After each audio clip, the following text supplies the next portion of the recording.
The mathematics isn't just something we impose upon the world, but it's actually describing the fundamental structure of the world. It makes predictions that we then go out and confirm.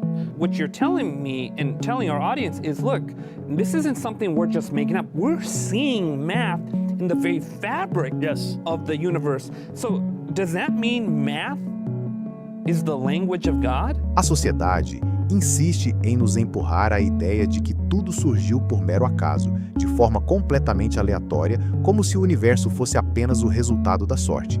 Mas, como o Dr. Anthony Bosman mostra nesta conversa, o universo é inteligível, ordenado e profundamente matemático. Os padrões matemáticos aparecem por toda parte, e as leis que descrevem o funcionamento do universo não foram criadas depois que ele surgiu.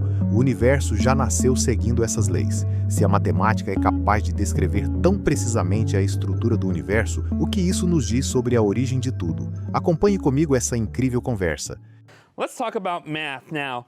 Why do math patterns show up in nature? Well, first let me give you an example of it. You have that pineapple over there, right? So if you grab that pineapple, and in this pineapple, if you hand it to me really fast, you can see you have two different kinds of spirals. You have spirals going this way, and spirals going this way. So if we count the spirals going this direction, we're going to lock it in with my thumb. We have 1, 2, 3, 4, 5, 6, 7, 8, and then back to my thumb. So 8 spirals going that direction. All right. Now we're going to count the spirals going the other direction. Okay. So I'm going to lock it in with my thumb. 1 here, 2, 3, 4, 5, 6, 7, 8, 9, 10, 11, 12, 13, and back where I started. All right. So 8 one direction, 13 the other. Okay. Incredible. Right. So why is that incredible? Yes, I'm still waiting for the answer. So 8 and 13 are special numbers in mathematics. Okay. They show up in something called the Fibonacci sequence. You heard of that before? Yes. So Fibonacci is where you begin with 1 and 1, and then each next number is the sum of the previous 2. So 1 and 1 gives you 2, 1 and 2 gives you 3, 2 and 3 gives you 5, 3 and 5 gives you 8, and 5 and 8 gives you 13. The Fibonacci numbers show up in the pineapple. And it doesn't just show up in the pineapple. Grab that sunflower. If you look at the spirals of the inside of a sunflower and count them, you get Fibonacci numbers. You get 34 going one direction and 55 going the other direction, which are the next 2 numbers in the Fibonacci sequence. And it's not just pineapples and sunflowers. You can look at pine cones. They show up there. You can look at galaxies. You can look at seashells. The Fibonacci numbers show up across the universe. So you're seeing math patterns, and especially as a math professor, I'm good you're able to see this. You're seeing math patterns throughout our world, throughout the universe. What is that telling you? Right. So when mathematicians talk about this, and physicists, for example, Eugene Wigner was a Nobel Prize-winning physicist, and he wrote a paper called The Unreasonable Effectiveness of Mathematics. And throughout this paper, when he looks at the fact that mathematics shows up throughout the world, he calls it miraculous. 12 times in this paper, he used the word miraculous to describe it. And so here's a scientist wrestling with the fact that somehow mathematics describes the universe. He throws out all the scientific vocabulary and uses the theological word miraculous to describe it. So for me, when I listen to mathematicians and physicists wrestle with this, it's such a clear signpost to the fact that there is a creator. Now, some people might say, wait a minute, you're saying math is discovered, but I think math is created or invented. What would you say to those people? Yeah, that's a great question. I think it's a bit of both, right? When Isaac Newton looked at the data for how the planets orbit and came up with his universal law of gravitation, right? He used notation that he had invented to describe the orbit of the planets. He comes up with his law of gravitation. But he's not imposing something onto the world. He's actually discovering something about the world. And the way we know this is he discovers this in the 1600s. In the 1700s, we find a new planet, Uranus. And when Uranus was discovered, it didn't quite fit the equation of Isaac Newton. His equation seemed to be wrong. But then people realized, well, it could fit the equation if there was something else pulling on Uranus. pulling it a little bit further so it's just not quite exactly what the equation said from this one perspective. But if you include this extra planet, it would fit the equation.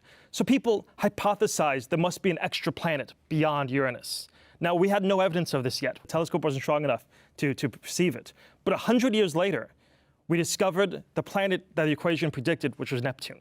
And so what you see going on here is the mathematics isn't just something we impose upon the world, but it's actually describing the fundamental structure of the world. It makes predictions that we then go out and confirm. What you're telling me and telling our audience is, look, this isn't something we're just making up. We're seeing math in the very fabric of the universe. So does that mean math is the language of God? Yeah, so that's what Galileo said. When God created, he used the language of mathematics, right? And people have wrestled with, why is the universe so mathematical? And some have tried to resist concluding God. There's a professor at MIT. He concludes the reason that the universe is mathematical is because the universe is just a mathematical object. You and I are mathematics that are somehow self-conscious and alive. And it's kind of an absurd, ridiculous theory, but it's showing the lengths to which people are wrestling with the fact that there's this deep structure to the world. When I talk to my physicist friends about this, I have one friend who's a physicist, comes from a secular background, doesn't have any Christian commitments, but he told me that this is what keeps him up at night. Why is there this mathematical structure? This keeps me up at night. And then he says, I know how you as a Christian make sense of it. So he as a secular physicist can look at me and say, I know how you as a Christian, he sees how it points to God, right? And so it's not just something that you read into it, but it's actually the structure of the world is strong evidence that there is a creator. That's really incredible. This is the first time I'm getting excited about math right now. You know, when you think about the theories behind how this universe came about, the majority of scientists say, well, there was this Big Bang. Before that, there was this, essentially the laws of physics were broken down, the singularity, and then some quantum fluctuation, and boom, the universe began.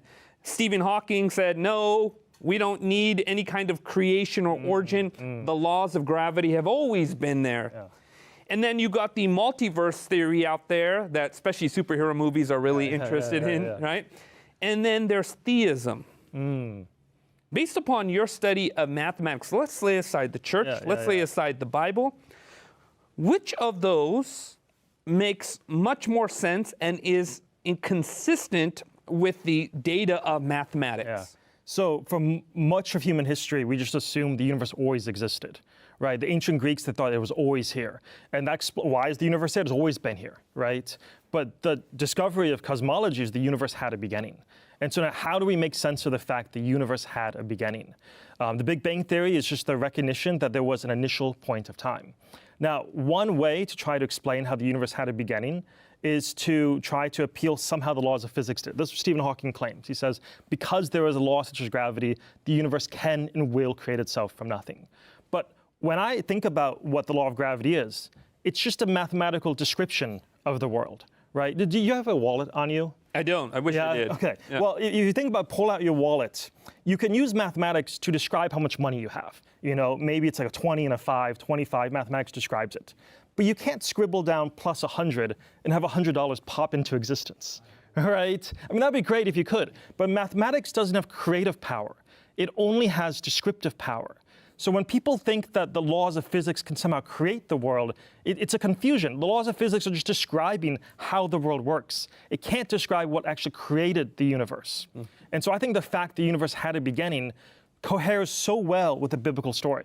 In the beginning, God created the heavens and the earth, right? For thousands of years, the biblical text said it, and now science is catching up and we can see, indeed, there was a beginning to the universe. Well, let me push back a little bit here. Here you are, you're saying, wait a minute, I think theism is the best answer. God created this universe, right?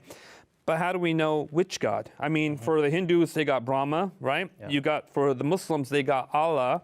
You can go to the Norse gods, you can go to Greek, get into the Titans and Zeus or whoever, right? But why do you think the Christian God seems to be the most reasonable source behind this universe? So one of the unique things about the biblical text is that it doesn't give a story of where God came from. If you compare the account of Genesis with that of the Babylonians or the Greeks or the Egyptians, they all have theogonies, which are stories of where the gods came from. That originally there was chaos, or there was water, or there was darkness, or whatever the original material was. And then from that, the gods emerge. And so the gods themselves have origin stories. Nature creates gods. That's right. But what you see in Genesis is the opposite. In the beginning, God. It's just God. And then God creates everything, the heavens and the earth. And what we now see is, indeed, nature has a beginning. Right? So if nature has a beginning, then you can't have God coming out of nature. And so I see what's going on in the biblical text has been confirmed now, the fact that there's a beginning to the universe. Dr. Bosman, let me come at another angle, but how do you know God doesn't have a beginning? If we're going to apply the idea of something with the cause and beginning, why don't we apply that to God? Why is God immune from this beginning? Aren't we going into this problem of infinite regress? Yeah. So the question is, if God created the universe, then who created God? Some people ask this, right? The reason we want to explain what created the universe is because the universe had a beginning. Right? The fact we can look at the cosmological evidence and see the universe is expanding. You play that story in reverse. If it's expanding, you go back to those initial point. But it's only because the universe had a beginning that you ask what created the universe. The belief in the Christian God isn't a belief of a God that had a beginning. Psalm 90 verse 2 says God is from everlasting to everlasting. Right? God is without beginning. God is necessary. There's nothing else that explains the existence of God. So believing in a God that had as a beginning is not the Christian God. We call that an idol. That's a false God, right?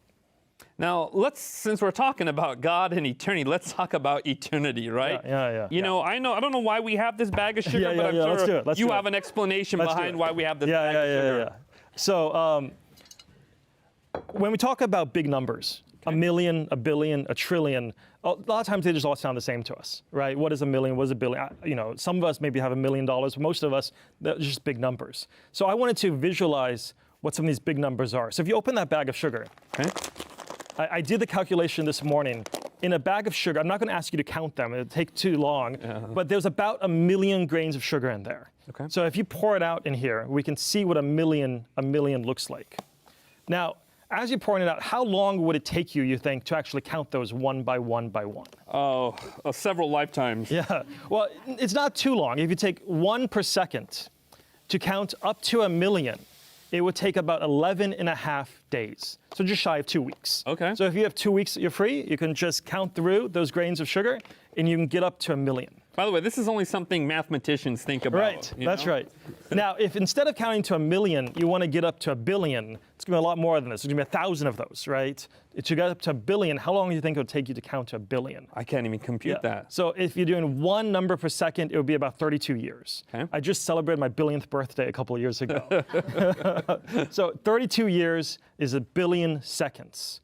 Now, these are big numbers, right? But compared to eternity, right? If you think of each of these, instead of being a second, a year, this is your life.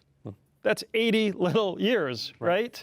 And that's compared to 1 million. Right. But compared to eternity, this is nothing.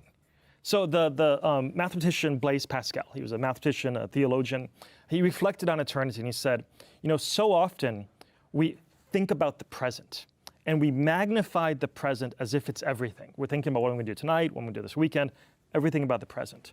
But at the same time, we never think about eternity. We never think about the whole. And he says, by doing so, we magnify the present to make it everything, and we diminish eternity to make it nothing. And so what mathematics teaches me is it reminds me that, okay, let's keep things in perspective, right? Let's keep just the moment of our life in perspective of the rest of eternity. That's really incredible, and I appreciate you helping us to zoom out and see the bigger picture. You know, speaking of eternity, and we think about God, I mean, eternity is one of those things, it's like you keep going back before the creation of this world, you go back before the creation of this, you know, the angels, and you keep going back in your mind before God had created anything, before there was anything that was a creature or anything that was part of created order, and we get back to when it was just God. Right. What was God doing from eternity past? Yeah, that's a great question. It's hard to wrestle with because whenever you think of God, you might think of like God in heaven. But as you said, even the angels had a beginning, right? Even God's throne, it's just God. What is that ultimate reality? As I've grappled with this, there's a line of Jesus that's helped me. Jesus prays in John 17. So towards the end of his life, coming to the cross, Jesus prays to the Father. And he says, Father, you loved me from before the foundation of the world. And so the picture there is there's just God. But the Christian conception of God is rich. God exists as three persons, as Father, Son, and Spirit. And so from eternity past, God existed in love relationship, the Father loving the Son. When Jesus thinks back to eternity past, he said, you loved me. And so the thing that fills eternity in the Christian view is God's love. And that's what filled eternity past, and then that's what fills eternity future, right? Sometimes I think about, what am I going to do forever, right? If I take seriously the claim that Christ gives us eternal life, like there's some cool math that we can do, right? But only for so long. What is going to fill that eternity?